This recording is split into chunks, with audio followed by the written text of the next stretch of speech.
Well, good morning. Excuse me. Good morning. It's here. It is Tuesday morning, and today is March the 26th. And I hope you had a great Monday. I hope you had a good. Hope you were able to have a good start to your week. Get a handle maybe on maybe how this week's gonna maybe play out, or at least get started. And anyway. Now here it is. It's Tuesday morning. And God has. I hope this morning finds you feeling well. Hope this morning finds you well rested, and I hope that you're now ready to tackle today's opportunities, the opportunities that God has blessed us with here on this Tuesday morning. I believe after today, it's supposed to start warming back up. So anyway, God always provides and gives us a good days. This morning, I want to share with you a devotional entitled "When the World Closes In." In John chapter 18, verse 1, it says, "After saying these things, Jesus crossed the Kidron Valley with his disciples and entered a grove of olive trees." Jesus, he knew that the crucifixion was coming. In fact, he began to, aggressively address it at a place called Caesarea Philippi. In Matthew's Gospel, in chapter 16, verse 21, it tells us there this: "From then on, Jesus began to tell his disciples plainly that it was necessary for him to go to Jerusalem, and that he would suffer many terrible things at the hands of the elders, the leading priests, and the teachers of religious law. He would be killed, but on the third day he would be raised from the dead." You see, Jesus, he knew exactly what was about to happen. He had come and he had to come and taste, death for everyone. As commentator Alfred Edersheim wrote, he said he disarmed death by burying his shaft in his own heart. John chapter 18, gives us a rare behind-the-scenes look at, the personal struggle of Jesus as he contemplated, the cup that he had to drink.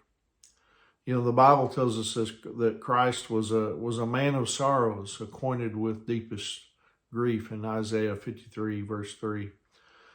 But the sorrow he experienced in Gethsemane on the night before his crucifixion seemed to be the culmination of all the sorrow he had ever known, which would accelerate to a climax the following day.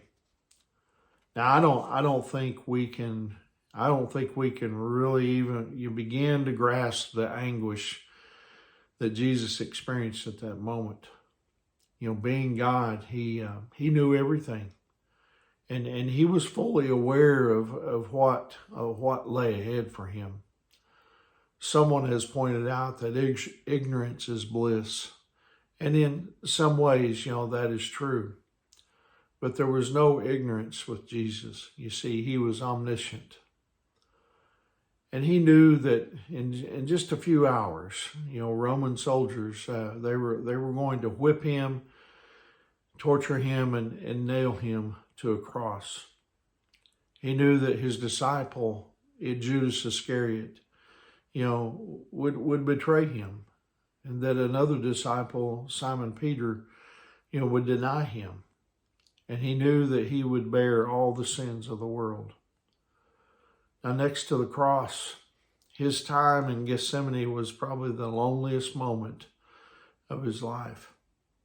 In our moments of loneliness, when it seems as though our friends or family have, they've, let us down, or maybe, when it even seems as though God has let us down, we must remember one thing: Jesus, he's been there. And he has been there for you. Hebrews chapter 4, verse 15, that says the following of Jesus: "This high priest of ours understands our weaknesses, for he faced all the same testings we do, yet he did not sin." we're all going to face our Gethsemanes in life. I mean, those times when things, just aren't making sense. When our problems seem to, seem too much, to bear. You see, Jesus, he gives an example of what we ought to do, when we face our personal Gethsemanes. Those moments of ultimate stress in which, the cup that we are to drink, it just seems to be too much to bear. When we seemingly can't go another day. What did Jesus do? He prayed. During those dark nights of the soul, when our friends have abandoned us and maybe our family has let us down, when we are lonely, when it seems as though the whole world is closing in on us, that's the time for us to pray. We need to continually pray, but when we're in those dark times, that's definitely the time we need to be talking to God and praying to Him, for, everything that we need, the strength and everything. And so anyway, I hope that encourages you here on this Tuesday morning. I hope you have a wonderful day.